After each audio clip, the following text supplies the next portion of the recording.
So I'm gonna start with a chest protected row. So when people get into these types of machines, they put the seat so far up that they're up like this. And the top of the pad's pretty much at the bottom of the sternum, and you have nothing but to bring your elbows in nice and tight. As you notice, I'm sitting down, like the pad's up in my chest where it's supposed to be against my whole breastbone. So when I grab it, my elbows are already on the outer, like I'm full stretch now. So my shoulders are out, and when I pull back, I'm gonna basically push my chest through this pad. So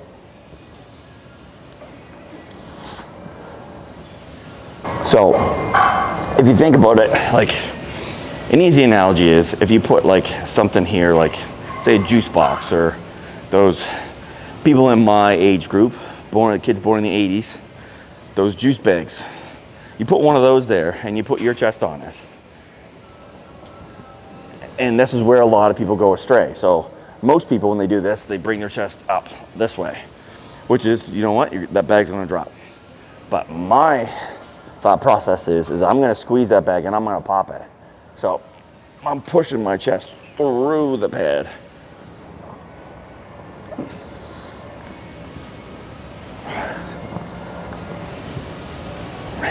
And again, you'll notice where my butt is on the seat.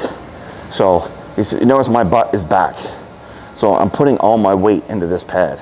But if I shift my bum down like this, now my weight is not on that pad. It's down basically in my groin.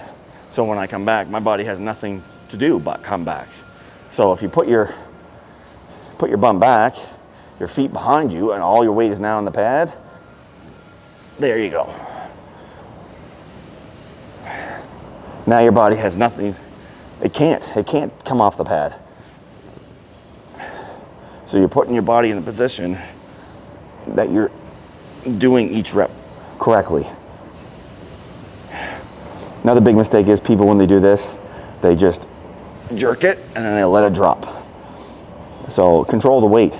So nice squeeze, control on the way out, get that full stretch, hold it, control all the way.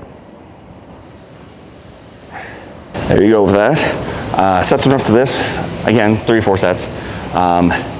Depending on where this exercise is in your kind of day for your back, you do a 10 to 12 or an 8 to 10. Just remember, if you're getting down to that 8 to 10 rep range, that means your weight's going up. But always remember, don't come off the pad. Don't start using that torso momentum kind of pull. Control the weight, control the range, and test yourself. Just like I said before, test yourself. Pull it back and hold it. And if you can't hold it there, weight's too heavy, you're not gonna be able to do it properly. So have a weight that you can control all the way through the rep range. And then you're gonna be basically putting the stress on the muscle that you want to build a better back. So, and remember elbow drive. Elbow drive has to be basically away from your body, not nice and tucked. Moving on to another exercise. It's gonna be a seated row, kind of mid grip. I am using a mag grip, but you can use an easy curl bar on basically shoulder width apart, a long lat pull down bar, shoulder width apart, or two uni grips. You can have those as well. So the big thing here, like I said, is the elbow drive. So it's not gonna be against your body this way, it's gonna be up. You're going in an upward motion. So instead of coming to the belly button with the bar, which is more lat, you're gonna be coming up towards your sternum. You're still getting a full stretch, and you're bringing it up.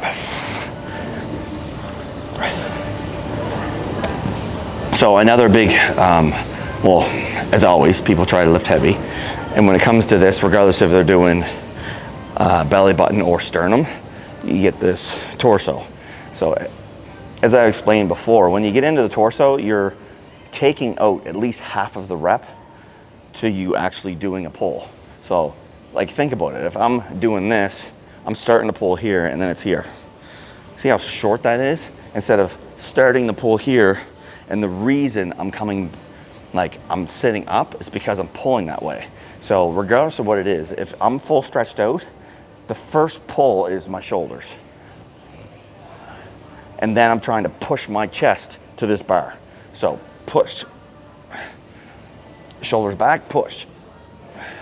You're driving your elbows back. Like, if you think in that thought process, it makes it so much easier to keep your torso in this kind of forward angle instead of this. And that's where so many people go wrong when it comes to the seated row. So if I'm in this, I'm fully stretched out, first initial move is shoulders go back. So you're pulling your shoulders back. And then you're thinking, okay, I'm gonna push, I'm gonna drive my elbows back, push my chest towards the bar. So shoulders back and push. You see my body hasn't moved at all. Like I haven't moved back, I haven't moved forward, I've stayed in the same spot. So stretch, push back, pull. And I'll show you with actual weight on. So I'm here, first is shoulders, now I'm trying to pull. And now I'll do it in real time. You see my torso is not moving. I'm putting all that stress on my back.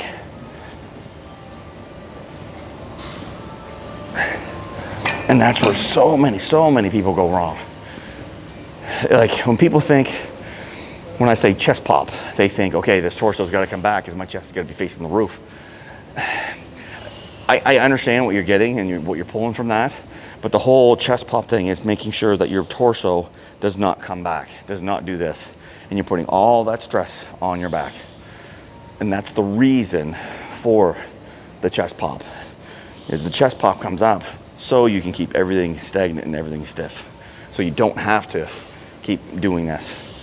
And the range of motion's longer, you'll feel it way more on your back, but it has to be in a lighter fashion. You can't just drop the pin.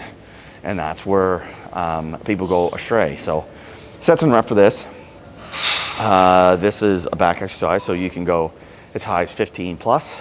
If it's more at the end of your workout, you're just trying to basically just rep it out. And you can basically do this also with an 8 to 10 or 10 to 12 if it's like mid to the first of your exercise plan for that day. Just remember, always use a weight that you can control. So bring it back, hold it, full stretch out, and make sure that torso isn't kind of going in that motion. Make sure that line of elbow, that line of movement for the elbow is coming away from the body and not nice tucked in towards the body. And that will help with upper back development. So there's 2 exercises today, guys, that I kind of went over to kind of help you with that. As I said, you can definitely do like a 1-arm row and it's coming across the body instead of basically in nice and tight. But there's so many exercises that I've used over the years for different things and different variations to help. And I'll definitely continue with that process with you guys. So anyways, that's it for today. You guys like it?